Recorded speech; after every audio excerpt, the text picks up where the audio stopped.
Hello friends, welcome to my channel pi plus, जहाँ हम करेंगे कॉम्प्लेक्स टॉपिक्स को सिंपल। If you are new to my channel then please subscribe and press the bell icon so you don't miss any of my videos and let's get started. So आज हम basically chapter 3.3 के numericals solve करेंगे। 1 और 2 काफ़ी direct questions हैं, तो उन्हें मैंने आपके लिए सॉल्व नहीं किया है। आई होप आपको उन्हें सॉल्व करने के लिए कोई प्रॉब्लम नहीं होगा, और अगर प्रॉब्लम हो रहा है तो मैंने जो थ्योरी के ऊपर 3 वीडियोस बनाए हैं इससे पहले, तो उन्हें आप चेक कर लीजिए, तो आपको आई होप समझ में आ जाएगा। ओके, सो 3 से स्टार्ट करते हैं। तो इस चैप्टर में बेसिकली हमें डोमेन और रेंजेस निकालने हैं फंक्शंस के। तो पहला क्वेश्चन है, डायरेक्ट क्वेश्चन है, what is the domain of the function F defined by F X is equal to 1/3 - 2 sin x। तो आपको इस फंक्शन का डोमेन निकालना है। ओके, तो डोमेन मतलब मैंने थ्योरी क्लास में भी, मतलब जो थ्योरी का वीडियो बनाया था वहाँ पर भी मैंने आपको समझाया था। डोमेन मतलब क्या होता है? डोमेन मतलब जिस वैल्यूज़ के लिए आप जो वैल्यूज़ फंक्शन के अंदर इनपुट कर रहे हैं, जिन वैल्यूज़ के लिए आपका जो फंक्शन है वो फाइनाइट रहेगा, वो इनफाइनाइट नहीं हो जाएगा, वो है उस फंक्शन का डोमेन, राइट? ओके, तो अब इस फंक्शन में देखिए, अगर आपका जो नीचे का पार्ट है, जो डिनोमिनेटर है, वो अगर ज़ीरो हो जाए तो आपका फंक्शन फाइनाइट रह सकता है? नहीं रह सकता ना। अगर 1/0 हो गया तो वो आपका फंक्शन इनफाइनाइट हो जाएगा, तो वो आप डोमेन के अंदर नहीं रख सकते। तो इसलिए हमें चेक करना है कि सबसे पहले हम चेक करेंगे कि ये जो फंक्शन है, उसका जो नीचे का पार्ट है 3 - 2 sin x, उसका रेंज क्या है वो हम एक बार देख लेते हैं कि उसका वैल्यू कहाँ से लेके कहाँ तक आ रहा है। तो क्योंकि sin x का रेंज वी नो -1 to +1 होता है। ये -1 to +1 क्यों होता है, अगर ये आपको जानना है, ये भी मैंने थ्योरीज़ के वीडियो में समझाया है, तो उन्हें देख लीजिए। आई गेस फर्स्ट या सेकंड वीडियो में आपको मिल जाएगा। ओके, तो अगर आपने ये चीज़ तो पिछले क्लास में सीखी थी, मतलब क्लास 10 में, कि अगर आपके पास ये है तो दोनों, अगर आप बीच वाले को चेंज करें तो दोनों तरफ कैसे चेंज होगा, राइट? तो अगर मुझे ये फंक्शन लाना है, मुझे बेसिकली कैलकुलेशन करके ये वाला फंक्शन लाना है 3 - 2 sin x, और हमें पता है sin x, तो मैंने लिख दिया sin x का रेंज लिख दिया। अब 2 sin x है तो 2 तीनों तरफ मल्टीप्लाई कर दिया, तो -2 से लेके 2 तक हो जाएगा 2 sin x का रेंज। ओके, अब देखिए यहाँ पर एक माइनस है, तो हमें माइनस मल्टीप्लाई करना पड़ेगा।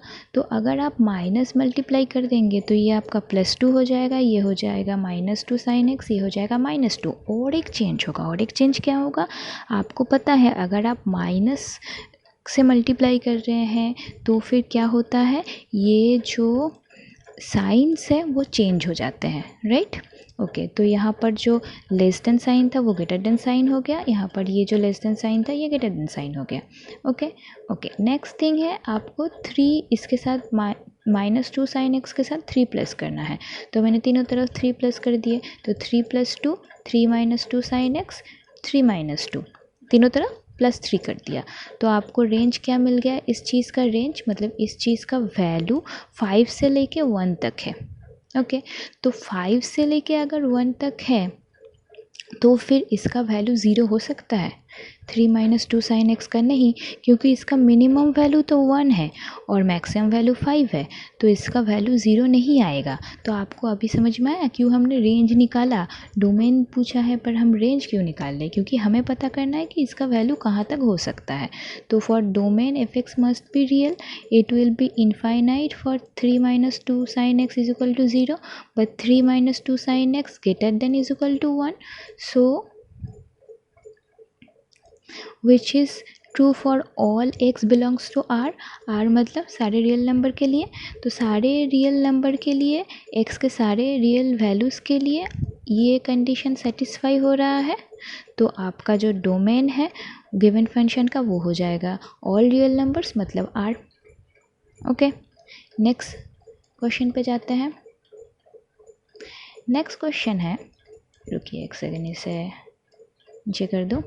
नेक्स्ट क्वेश्चन में आपको पूछा गया है find the range of the following functions. तो फ्रेंड्स रेंज तो कैसे निकालते हैं वो तो पिछले क्वेश्चन में एक बार देख ही लिया। तो उसी तरीके का देखिए एक फंक्शन दे दिया गया है। पहला फंक्शन है 2 - 3 cos x। तो वही करते हैं, क्योंकि cos x का भी रेंज है -1 to 1, तो हम वो पहले लिख देंगे। उसके बाद क्या करेंगे, एग्जैक्टली आपको जो फंक्शन दिया गया है आपको डिट्टो वही फंक्शन लाना है। उसके लिए आपको जो जो करना पड़ेगा आप वो कीजिए। ओके, तो आपको देखिए 3 cos x लाना है, तो इसकी वजह से आपको 3 मल्टीप्लाई करना पड़ेगा तीनों तरफ, और माइनस भी मल्टीप्लाई करना पड़ेगा। तो मैंने एक ही साथ में कर दिया -3 cos x। तो यहाँ पर -3 मतलब -3 और -1 = +3, और -3 × 1 = -3। और एक चीज़ आपको ध्यान में रखनी है, जब आप माइनस मल्टीप्लाई कर रहे हैं तो आपका जो ये साइन है वो चेंज हो जाता है। ओके, अच्छा, तो नेक्स्ट यहाँ पर देखिए -3 cos x और +2 है। 2 इधर है, इसका मतलब ये नहीं है कि 2 माइनस कर रहे, यहाँ पर है 2 -3 cos x। तो -3 cos x आ गया है, आपको +2 करना है, तो +2 कर देते हैं। तीनों तरफ +2 कर देंगे तो यहाँ पर रेंज वही 5 और -1 के बीच में आ रहा है। तो आपका range of the given function है -1 to 5। ओके, तो इसका दूसरा पार्ट है 2 + 5 sin 3x। तो चलिए निकालते हैं इसको भी। ओके, तो यहाँ पर बोल दिया है फंक्शन है 2 + 5 sin 3x। तो आप देखिए sin 3x देख के घबराइए मत। साइन का किसी भी फंक्शन का रेंज -1 to +1 होता है। वो x की जगह मतलब थीटा की जगह कुछ भी हो, फ़र्क नहीं पड़ता।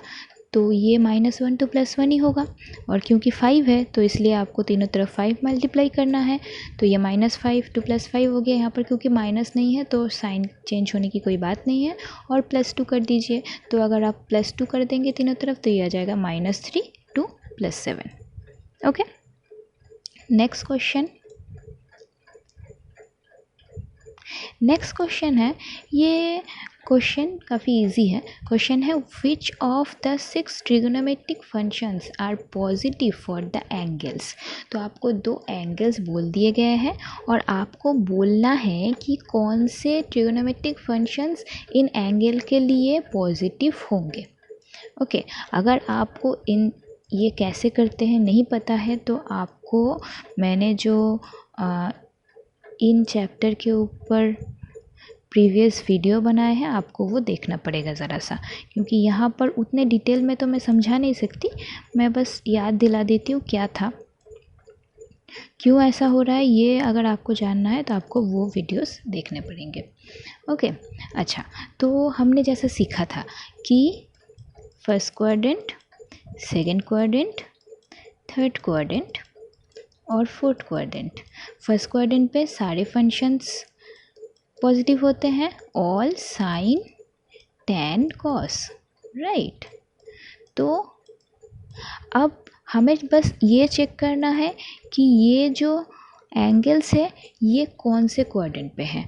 अगर हम चेक कर ले ये कि ये कौन से क्वाड्रेंट पे है तो हमें पता चल जाएगा कि कौन सा पॉजिटिव होगा, कौन से फंक्शंस पॉजिटिव होंगे और कौन से नेगेटिव होंगे। ओके, तो पहला वाला क्योंकि डायरेक्ट 4π/3 मतलब कितना होता है 4 × 180/3 करके देखिए कितना आता है। This is equal to 60, right, and 6 × 4 240, and this is 90, this is 180, this is 270। So 240 यहाँ पर थर्ड क्वाड्रेंट पे होगा। तो अगर थर्ड क्वाड्रेंट पे है तो tan और cot हो जाएगा पॉजिटिव, राइट। अच्छा, दूसरा वाला एंगल आपको नेगेटिव एंगल में दिया गया है। दूसरा वाला एंगल आपको दिया है -7π/3। तो इसको आप कैसे करेंगे, तो देखते हैं इसको कैसे करना है। अच्छा, तो इसको करने के लिए हम क्या करेंगे, हम ये जो फंक्शंस है, ये जो फंक्शंस, ये सारे ट्रिगोनोमेट्रिक फंक्शंस पीरियोडिक है, उस चीज़ को यूज़ करेंगे। ठीक है, ये तो हमें पता है, राइट। उनका पीरियड क्या होता है 2nπ, ये भी हमने सीखा था। तो क्यों होता है पीरियड 2nπ, ये आपको याद होगा शायद। अच्छा, तो अगर हम किसी भी एंगल के साथ, कोई भी एंगल x है उसके साथ 2n पाई ऐड कर देंगे तो वो उसका एंगल का जो वैल्यू है, कोई भी फंक्शन के लिए साइन हो या कॉस हो या टैन हो, चेंज नहीं होता। तो हमारे लिए x और x प्लस 2n पाई सेम बात है। तो हमें दे दिया गया है एक माइनस एंगल -7 पाई/3। तो हमें पॉजिटिव में उस एंगल को निकालना है। तो पॉजिटिव में निकालने के लिए हमें कितना ऐड करना पड़ेगा? हमने यहाँ पर 2 इंटू 2 पाई ऐड किया है। देखिए अगर हम 2 पाई ऐड करते तो फिर ये पॉजिटिव नहीं होता, क्योंकि 2 पाई ऐड करने पे यहाँ पर 6 पाई आता है और 6 पाई इस -7 पाई से छोटा है, इसलिए पॉजिटिव नहीं आता। तो इसलिए हमने 2 इंटू 2 पाई ऐड किया है, क्योंकि पहला n है 1, उसके बाद n होगा 2, तो इसलिए 2 इंटू 2 पाई तो 4 पाई हो गया। तो यहाँ पर ये पॉजिटिव एंगल आ गया। अब ये पॉजिटिव एंगल आ चुका है, तो 7 पाई/3 ये कौन से क्वाड्रेंट पे है? चलिए कैलकुलेट करते हैं। 5 into 180/3, this is 60 and this is 300। अब 300 फोर्थ क्वाड्रेंट पे होता है, और फोर्थ क्वाड्रेंट पे हमें क्या पता है कौन से फंक्शंस पॉजिटिव होते हैं? कॉस और सेक। तो कॉस और सेक पॉजिटिव होंगे और बाकी सारे नेगेटिव होंगे। ओके, नेक्स्ट सम में जाते हैं। अच्छा, नेक्स्ट सम है, in which quadrant does x lie if cos x is positive and tan x is negative. यहाँ पर भी आपको वही क्वाड्रेंट पे कौन सा पॉजिटिव होता है कौन सा नेगेटिव होता है ये याद करना पड़ेगा। Okay, so this is 1, this is 2, this is 3, this is 4, this is all, this is sin, this is tan and this is cos। तो क्या बोल दिया है कि cos पॉजिटिव है। cos पॉजिटिव है तो cos कहाँ कहाँ पॉजिटिव हो सकता है? या तो 1 पे पॉजिटिव हो सकता है या तो 4 पे पॉजिटिव हो सकता है। पर 1 पे tan भी पॉजिटिव होगा, क्योंकि ऑल पॉजिटिव होता है 1 पे, पर tan नेगेटिव है तो ये 4 क्वाड्रेंट पे होगा। ओके, नेक्स्ट क्वेश्चन है, both sine X and cos X are negative. तो साइन भी नेगेटिव है, कॉस भी नेगेटिव है। तो साइन यहाँ पर पॉजिटिव है, कॉस यहाँ पर पॉजिटिव है, यहाँ पर दोनों पॉजिटिव है, पर यहाँ पर साइन भी नेगेटिव है, कॉस भी नेगेटिव है। So third quadrant. Okay, next पे डायरेक्ट नहीं बोला है, आपको बोल दिया गया है sine X is equal to 4/5 और cos X is equal to -3/5। मतलब कॉस नेगेटिव है और साइन पॉजिटिव है। साइन पॉजिटिव कौन से क्वाड्रेंट पे होता है? Second quadrant, right. तो सेकंड क्वाड्रेंट होगा आपका आंसर। उसी तरीके से आपको और एक दे दिया गया है, sine X is equal to 2/3 and cos X is equal to -1/3।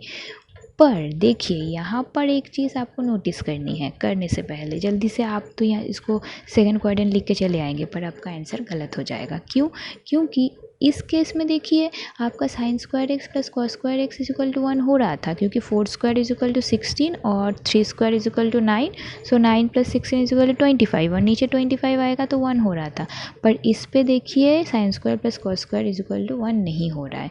तो अगर आपको कोई ऐसे फंक्शंस दे के दे दिया गया है तो जल्दी से जल्दी क्वाड्रेंट मत लिख दीजिए, पहले देखिए उनका जो कंडीशन है फंक्शंस का वो सेटिस्फाई कर रहा है कि नहीं। जैसे कि अगर tan सेक का दे दे तो sec square minus tan square should be is equal to 1।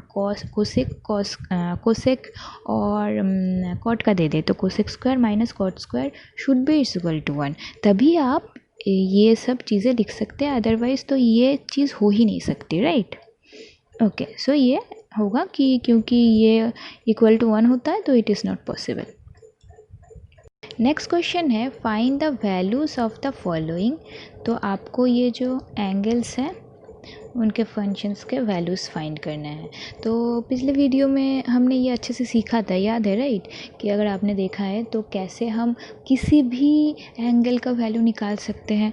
Like वैसे तो आप किसी एंगल का वैल्यू कैलकुलेटर से निकाल सकते हैं, क्योंकि अगर कैलकुलेटर अलाउ है आपके बोर्ड में तो।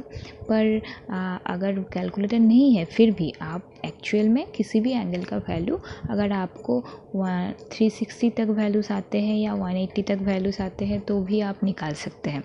ओके, अच्छा, तो कैसे निकाल सकते हैं? क्योंकि कोई भी फंक्शन का ट्रिगर फंक्शन का जो एक पीरियडिसिटी होता है, मतलब वो वैल्यू रिपीट करता है, तो उसका पीरियोडिसिटी क्या होता है, हमने पढ़ा था 2n पाई होता है।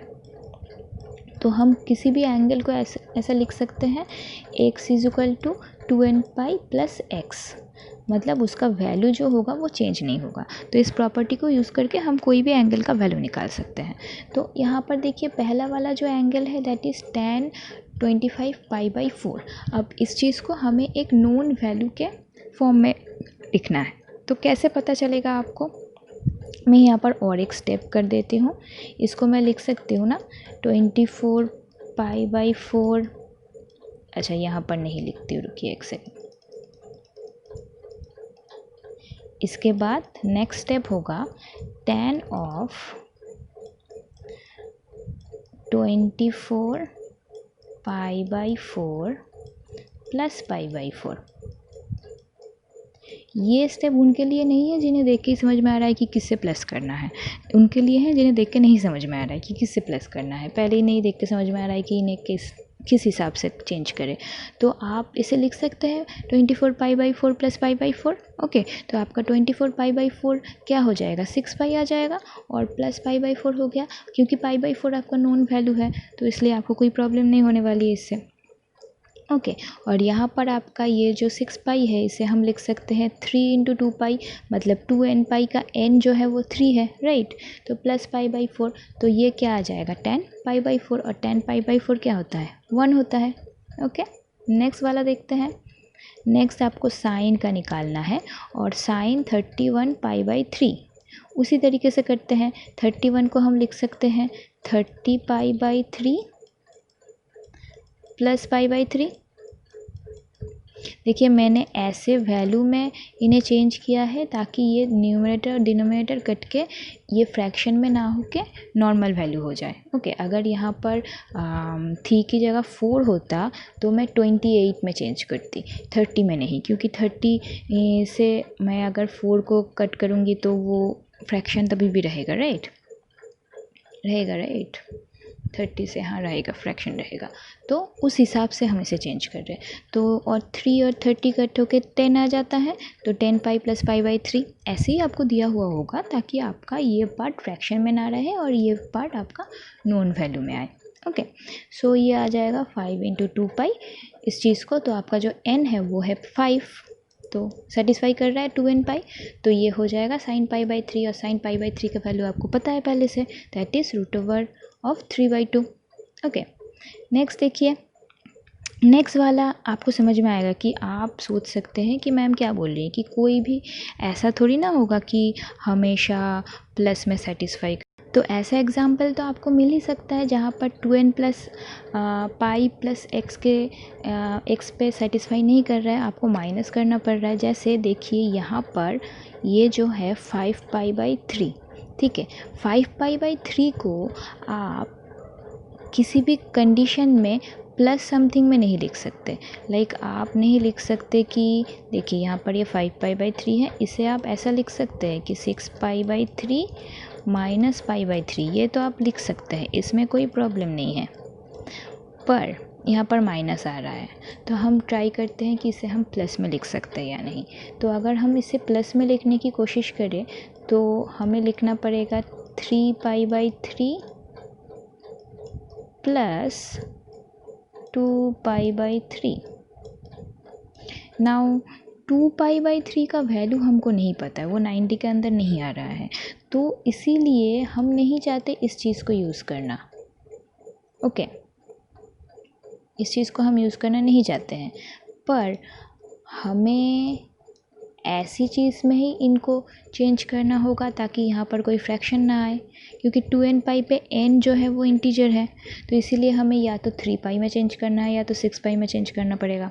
ओके, तो 6 पाई में चेंज कर देते हैं, कोई प्रॉब्लम नहीं है क्योंकि माइनस आएगा। Okay, not a big deal, क्योंकि देखिए यहाँ पर ये है जो this is 2n pi plus x, तो अगर माइनस x है तो 2n pi plus of minus x मैं सोच सकती हूँ, तो जो निकलेगा वो माइनस एक्स निकलेगा। प्रॉब्लम क्या है, कोई प्रॉब्लम नहीं है, तो ये हो जाएगा सेक ऑफ माइनस पाई बाई 3। और क्योंकि आपको ये तो पता ही होगा कि जब साइन, अच्छा साइन छोड़ दीजिए, अभी के लिए कॉस ही करते हैं। Cos of minus theta is always is equal to cos theta, और ये चीज़ कॉस के साथ सेक में भी सेम चीज़ है। Sec of minus theta is equal to sec theta. अगर पता नहीं है तो आप अभी जान लीजिए कि cos of minus theta and sec of minus theta is equal to cos theta and sec theta होता है। तो यहाँ पर सेक पाई बाई 3 हो जाएगा, और आपको सेक पाई बाई 3 का वैल्यू पता है, that is 2। Okay, next question पे जाते हैं। नेक्स्ट क्वेश्चन उसी तरीके का है, ये सेम है। आपको यहाँ पर फिर से वैल्यूज़ फाइंड करने हैं। तो देखिए पहला वैल्यू है कॉट माइनस 7 पाई बाई 4 का। ये मैं थोड़ा जल्दी कर रही हूँ क्योंकि ऑलरेडी मैं काफ़ी समझा चुकी हूँ।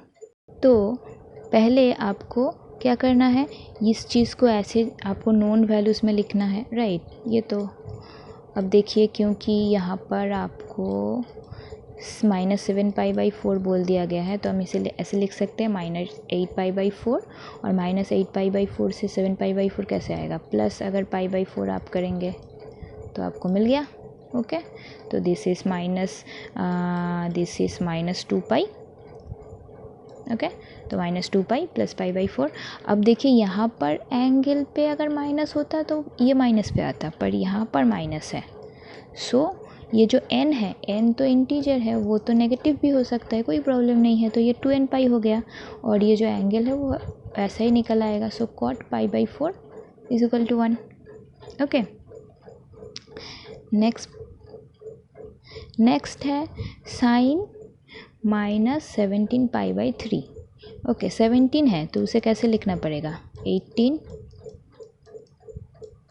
प्लस पाई बाई 3, और इसे अगर चेंज करेंगे तो ये 6 आ जाएगा। तो उसी तरीके से ये -6 पाई आ गया, और ये -3 इंटू 2 पाई हो गया, तो आपका n हो जाएगा -3।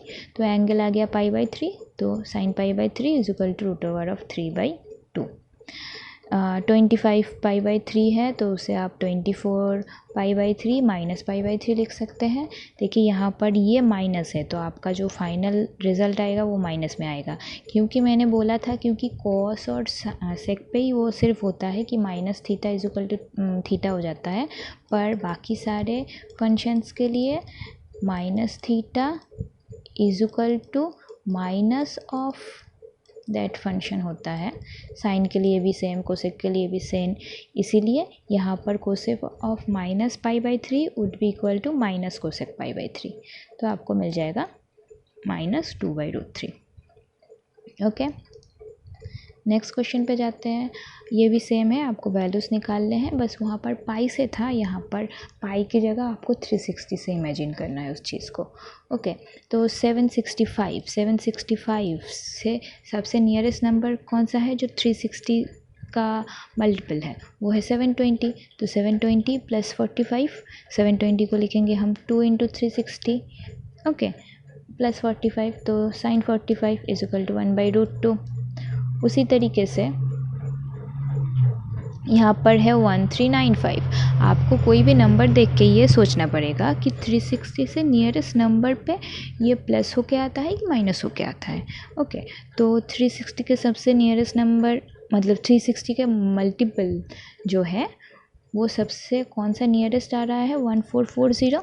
तो 1440 से आप -45 करेंगे तो आपको ये मिल जाएगा। तो उसी तरीके से माइनस आ गया, क्योंकि 10 है तो माइनस बाहर निकल आएगा, तो ये -1 आएगा। उसी तरीके से आपको 2070 के लिए -2160 प्लस 90 करेंगे तो हो जाएगा। क्योंकि यहाँ पर माइनस है तो ये कोई इफेक्ट नहीं करेगा, तो ये +90 है, +90 रहेगा, तो आंसर 0 होगा। और इस वीडियो का ये आखिरी सम है। अगले वीडियो में आपको इसके बाद वाले सम्स मिलेंगे, तो देख लेते हैं इस वीडियो का आखिरी sum. If sin x is equal to 3/5 and sin x का वैल्यू बोल दिया है, and x lies in the second quadrant, find the value of cos x। तो देखिए, क्योंकि सेकेंड क्वाड्रेंट पे सिर्फ साइन पॉजिटिव होता है, बाकी सारे फंक्शंस नेगेटिव होते हैं, तो cos का वैल्यू आपको नेगेटिव में मिलेगा। और बाकी तो आपको ऑलरेडी पता है कैसे निकालते हैं। cos is equal to √1 - sin square x। यहाँ पर रूट से एक प्लस एक माइनस होता है, राइट, तो आपको कौन सा वाला लेना है, माइनस वाला लेना है क्योंकि सेकंड क्वाड्रेंट है तो कॉस नेगेटिव होगा। Okay, I hope you understood today's topic. If you have any doubts, questions or suggestions, do comment below or email me. And if you like my work, don't forget to like my videos.